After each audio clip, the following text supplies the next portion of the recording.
ভালো ছেলে মুন্ডা এসছে নি আমি নিষেধ করবো তোমার খেলার জন্য নষ্ট না করো ঠিক আছে ওকে আর তোমাকে বকা দেওয়ার নিষেধ করবো বকা দিতে না দেবে ওকে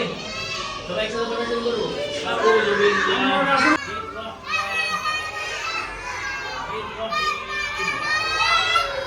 اللهم صل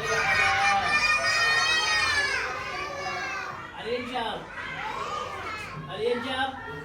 এটা বলেন না আমি আমার বলা শেষ হলে তারপরে বলবেন নাহলে বলবেন বন্ধ আমার বলা শেষ তারপরে বলবেন আমি বললে মাসের কাপড় বললে হয় ঠিক আছে আল্লাহুম্মা সাল্লি